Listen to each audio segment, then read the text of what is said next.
Hey, how you doing? It's your boy Brogi Naric back again with another episode of TV Aftermath.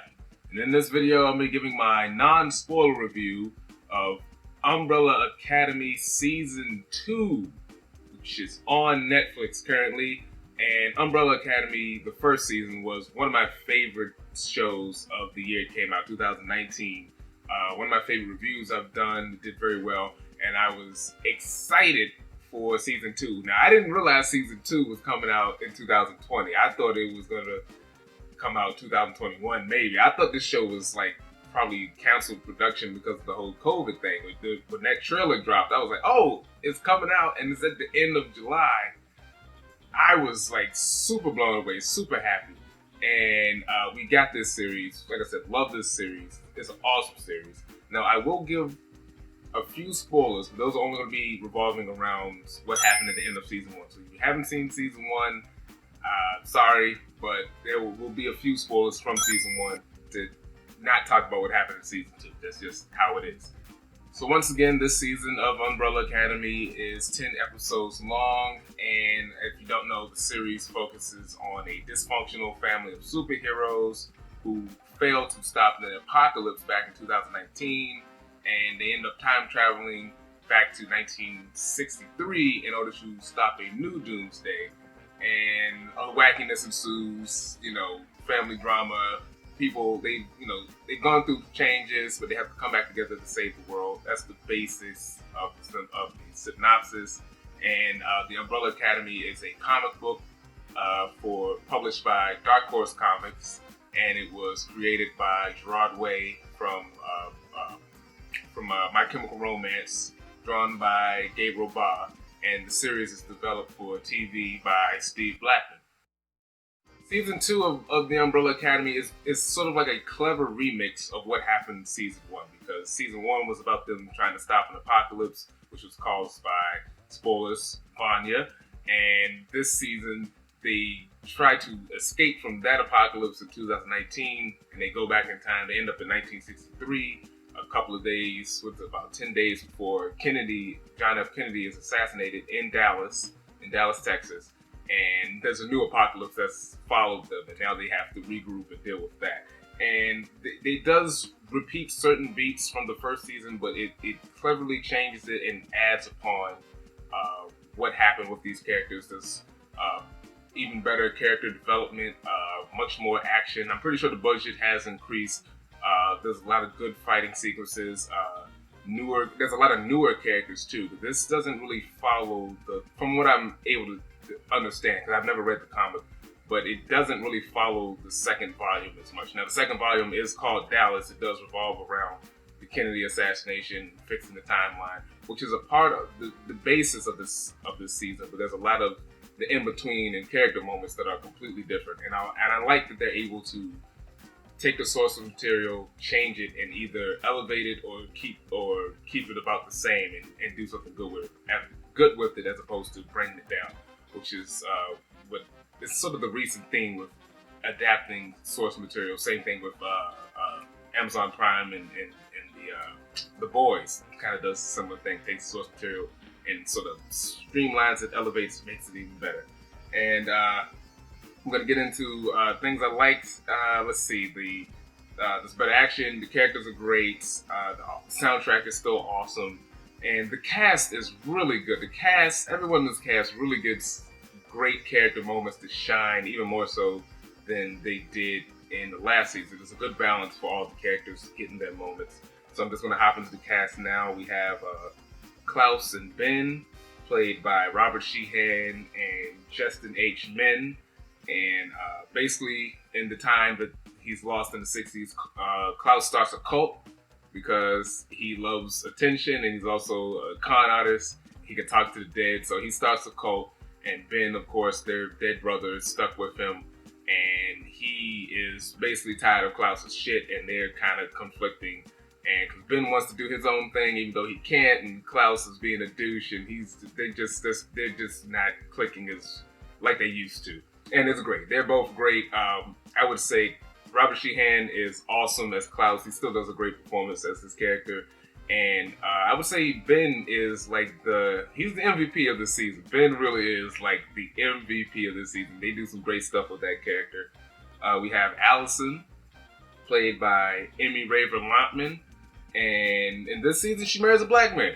That's the main thing she does. She marries a black man who is part of he's a civil rights activist, and she's doing what she can to kind of help him with that, but she doesn't want to use her ability. She's really, because when she did use, as we know from the first season, when she did use her ability, she would always try to make things better, but it always messes up. And at this point, she does regain her ability to talk, but she doesn't want to use her abilities, and she wants to actually earn the things that she gains. And she falls in love. She actually falls in a good marriage. She's living her life.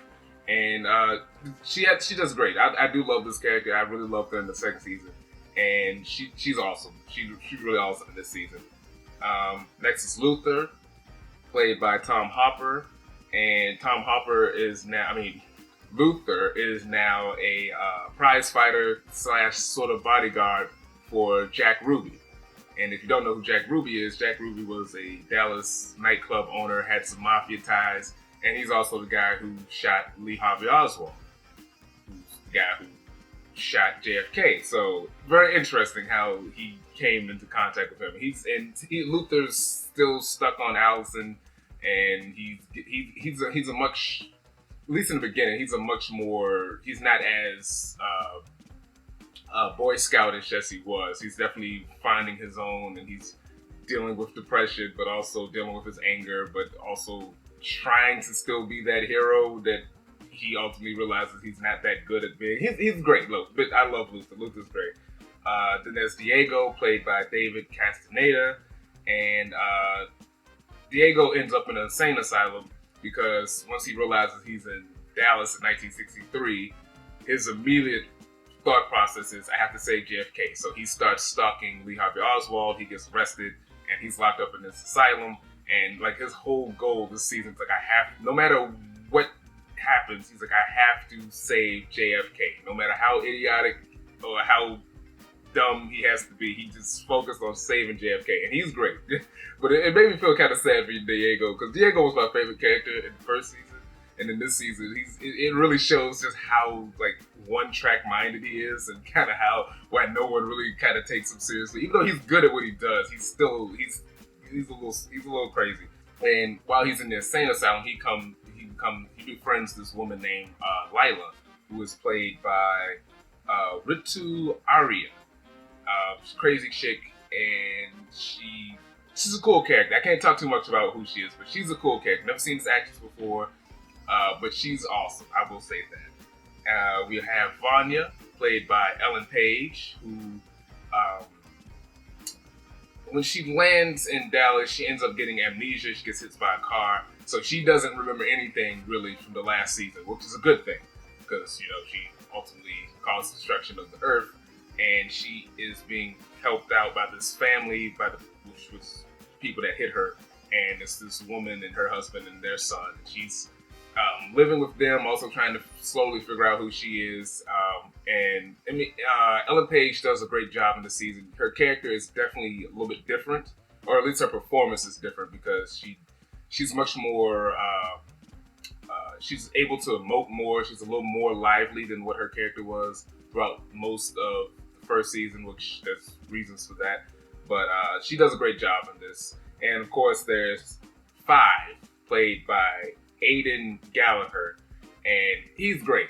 He was great the first season. He's great again in this season, and he's still trying to figure out. He's trying to get the team back together, because once again, there's a new doomsday they have to deal with, and he has to deal with everyone's shit. He has to deal with his own shit. He has to deal with the commission, because they're coming back in, and him trying to take the pressure of failing, because it's like kind of his fault, because he kept screwing up time travel, and it's kind of bearing on him to really try to fix things. And he goes through some great character moments, and he ends up, making some bad decisions that might bite him in the ass later on, but, of course, that's how it goes. And like I said, this cast is great. And I guess it's a bit of not necessarily a spoiler, but the main villain this season is the Handler, who was in the first season, played by Kate Walsh. She does come back. It's not that big of a spoiler because it's pretty early on when she comes back, but she returns. She's like the main villain. Her and to a degree, the Commission are sort of the same bad guys, but for different reasons. I'm not gonna get too deep into that, but she's great. She has more screen time in this season, crazier outfits, and we really see how deadly and messed up this woman is, and she's a really good villain. And there's some other new characters. These 3 assassins work for the Commission. They're both Swedish. They're both Swedish, and they're all brothers. They're pretty cool.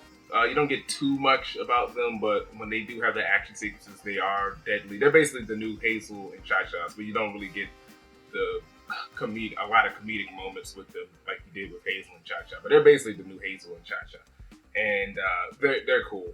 And there's some other new characters that pop up. I'm not gonna get too deep into them, but I will say they're all good. They're all really good.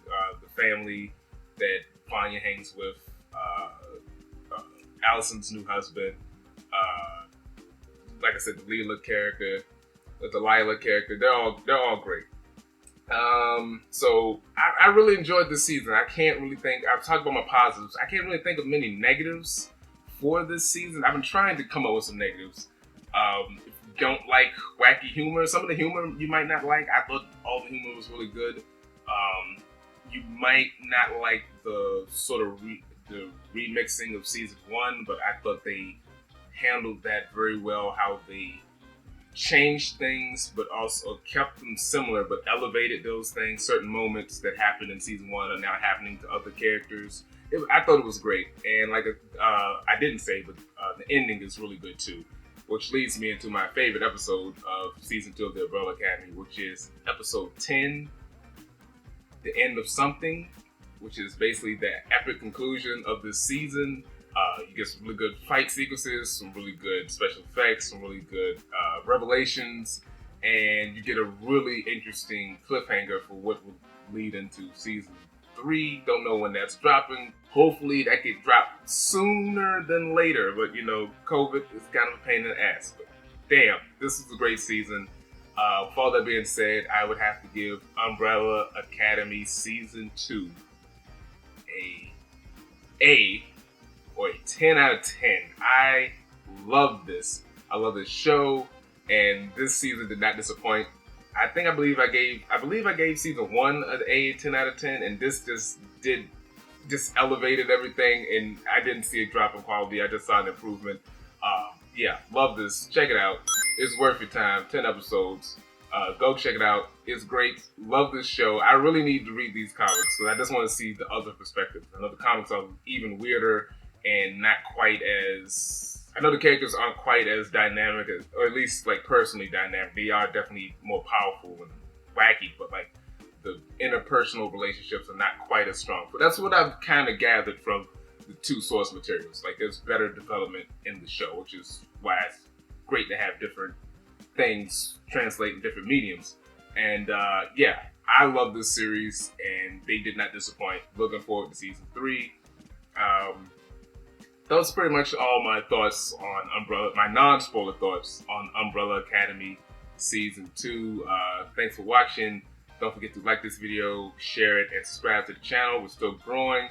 And before I forget, if you want spoilers, check out the spoiler review, which will be on the channel. Link is in the description, and I'll talk about all the craziness that happens. But don't spoil anything in the comments. But thanks for watching, and stay tuned for more videos. Peace.